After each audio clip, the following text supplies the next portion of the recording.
প্রশাসনকে দেখছি তারা বিভিন্ন ধরনের কাজ করছে, কিন্তু তাদের এই ক্যাম্পাসে যেভাবে নৃশংসভাবে আমাদের বোনদেরকে মাটিতে ফেলে পিটানো হয়েছে, সেই হামলাকারীদের, সেই নির্যাতনকারীদের এখন পর্যন্ত চিহ্নিত করে একটি মামলা দায়ের করতে পারে নাই।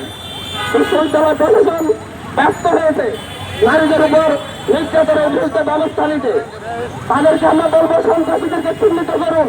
আমাদের বোনেরা এখানে দাঁড়িয়েছে, আমরা তাদের সাথে বৈষম্য বিরোধী ছাত্র আন্দোলনের পক্ষ থেকে আমরা তাদের সাথে সংহতি জানাচ্ছি যে যারা হামলার সাথে জড়িত, যারা সেদিন লাঠিসোঁটা নিয়ে এই ক্যাম্পাসে আমাদের বন্ধুর উপর হামলা করেছে, তাদের সাথে আমরা কেউ ক্লাস করতে প্রস্তুত না। যদি বিশ্ববিদ্যালয় প্রশাসন দ্রুত ব্যবস্থা নেয় নেয়, তাহলে ঢাকা বিশ্ববিদ্যালয়ের শিক্ষার্থীরা সিদ্ধান্ত নেবে তারা কি হামলাকারীদের সাথে, সন্ত্রাসীদের সাথে ক্লাস করবে নাকি করবে না। পাশাপাশি এই জুলাই বিপ্লবে সারা দেশের শিক্ষার্থীদের উপর, সারা দেশের স্টুডেন্টদের উপর, এদেশের ছাত্র জনতার উপর যত সন্ত্রাসী হামলা হয়েছে, প্রত্যেকটি জায়গায় দেখা গিয়েছে সামনে থেকে নেতৃত্ব দেওয়া আমাদের নারীদের উপর নির্যাতন করা হয়েছে। পুলিশ প্রশাসন সহ বিভিন্ন আইন শৃঙ্খলা বাহিনীকে দেখা গিয়েছে নারীদের উপর নির্যাতনভাবে নারীদেরকে টাচ করেছে। তাদেরকে চিহ্নিত করতে হবে। প্রত্যেকটা বিষয় ক্যামেরায় আছে।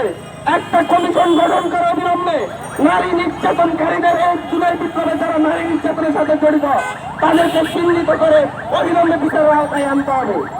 বারবার আমরা 5ই আগস্টের পর আজ 2 মাস চলে যাচ্ছে, এখন আমাদের বোনদেরকে তাদের উপর হওয়া নির্যাতনের বিরুদ্ধে নির্যাতনকারীদের চিহ্নিত করে বিচারের মুখোমুখি করার জন্য রাজপথে দাঁড়ানো হচ্ছে। আমরা লজ্জা পাচ্ছি, আমরা বোনদের কাছে ক্ষমা চাচ্ছি, আমরা লজ্জিত হচ্ছি। আমরা বলবো বিশ্ববিদ্যালয় প্রশাসন সহ প্রতিটি শিক্ষা প্রতিষ্ঠানের যে প্রশাসন আছে, তারা নির্যাতনকারীদের চিহ্নিত করে তাদের বিরুদ্ধে ব্যবস্থা নেবে। পাশাপাশি সরকারকে আহ্বান করবো অতি দ্রুত সারা দেশে এই আন্দোলনের জড়িত শিক্ষার্থীদের উপর, নারীদের উপর যে নির্যাতনের ঘটনা ঘটেছে, সেটা যেন একটি কমিশন গঠন করে নির্যাতনকারীদের চিহ্নিত করে অতি দ্রুত আইনের আওতায় আনে।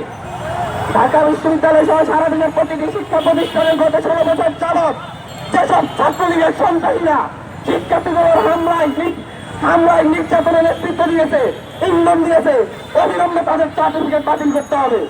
অবিলম্বে সারা দেশে গত 16 বছর যাবৎ যে সকল ছাত্রলীগের সন্ত্রাসীরা শিক্ষার্থীদের উপর নির্যাতন করেছে, তাদের এবং নির্যাতনে ইন্ধন দিয়েছে, তাদেরকে চিহ্নিত করে সার্টিফিকেট বাতিল করতে হবে।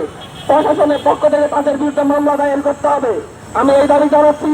আমাদের বন্ধের আন্দোলনের প্রতি বৈষম্য বিরোধী ছাত্র আন্দোলনের পক্ষ থেকে সংহতি জানাচ্ছি। ধন্যবাদ সকলকে।